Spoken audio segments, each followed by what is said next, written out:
gimana menghadapi new job blues.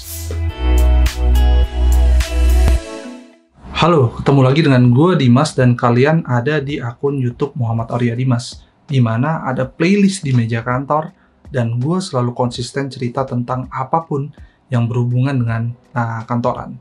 Dan hari ini gue akan cerita tentang gimana menghadapi new job blues. Nah, sebelum gue masuk lebih jauh, definisinya dulu nih, new job blues itu apa sih?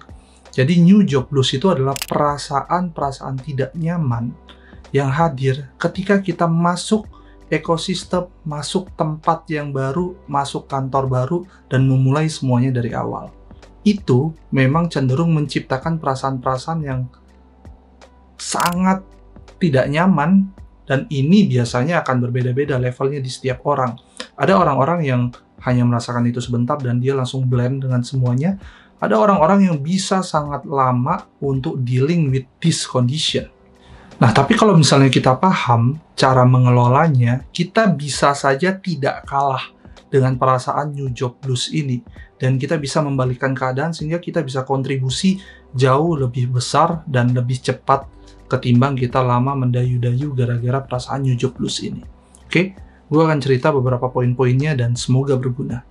Nomor 1, baca ulang job desk kamu, pahami semua poinnya. Kenapa? Karena ketakutan terbesar ketika kita masuk ke ekosistem yang baru adalah kita takut tidak bisa memenuhi ekspektasi orang-orang baru di sekitar kita. Nah, cara supaya kita yakin kita bisa, itu adalah kita membaca betul semua job desk, memahami betul mana yang kita kuat, mana yang kita lemah. Untuk yang lemah, kita ciptakan strategi supaya kita bisa menanggulangi poin lemah tersebut. Nah, ketika kita semua ngerasa yakin, dan kita bisa menguasai keadaan, mostly itu perasaan new job blues itu bisa jadi pelan-pelan hilang.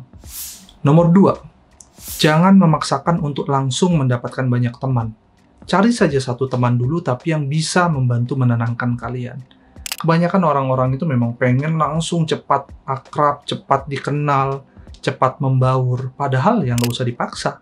Follow aja memang prosesnya gitu. Kalau memang kalian bukan orang yang se-friendly itu, kalian cari dulu satu teman, tempat kalian curhat, tempat kalian bisa mendengar dan didengar gitu. Dimana kalau kalian sudah nyaman, baru kalian lebarkan persahabatan kalian itu ke orang-orang yang lain. Sebelum itu ya kalian fokus profesional aja, tapi jangan jadi orang yang punya karakter dibenci ya. Jadi it's okay untuk tidak akrab, tapi kalian fokus dulu ke satu teman, nanti pelan-pelan mengakrabkan diri ke yang lain. Nomor 3, selami KPI kamu untuk memenuhi ekspektasi bos kamu. Jadi kalau tadi mencari tahu tentang job desk kita, ini lebih advance lagi. Kita selami KPI kita.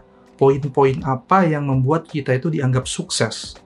Biasanya di beberapa perusahaan, KPI itu sudah ada benar-benar batas number-numbernya. Terus kalian komunikasikan itu dengan bos kalian memang mengamini hal tersebut, ya udah kalian jadinya tahu mengejar apa. Jadi kalian punya misi selama kalian ada di kantor tersebut gitu loh. Misi kalian adalah achieve the number in your KPI list. Nah, itu juga akan membantu kalian cepat melupakan perasaan-perasaan tidak nyaman di awal kerja itu. Nomor 4, bergabunglah di komunitas non-profesional di perusahaan. Apa itu komunitas non-profesional di perusahaan? Misalnya, di perusahaan Anda ada komunitas basket, ada komunitas nonton film, ada komunitas main biliar, ada komunitas motor misalnya gitu. Kalian gabung. Ini juga membuka pintu kalian untuk lebih kenal ke orang-orang lain dan membuat kalian berpikir kantor itu tidak cuman ambisi untuk menyelesaikan pekerjaan, tapi juga tempat playground untuk bersenang-senang. Nomor 5 dan yang terakhir, setuju tidak setuju, cobalah dengar konten-konten positif atau motivasi di pagi hari. Saya adalah orang yang tidak suka dengar konten motivasi, tapi ketika saya pernah merasakan new job blues, tanpa sadar itu seperti mengisi sedikit poin-poin positif, walaupun omongannya menurut saya ya semua orang juga udah paham gitu loh, omongan para motivator.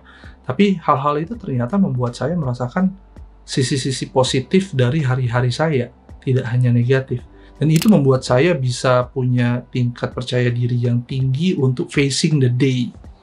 Nah, itu membantu kita untuk cepat bangkit lagi dari perasaan-perasaan new job blues. Oke, itu aja, singkat, padat, dan jelas, dan semoga membantu teman-teman yang baru aja pindah ke kantor baru. Dan kalau kalian punya sesuatu buat didiskusiin, ngobrol di kolom komentar YouTube ini. Oke, sampai ketemu lagi. Dadah.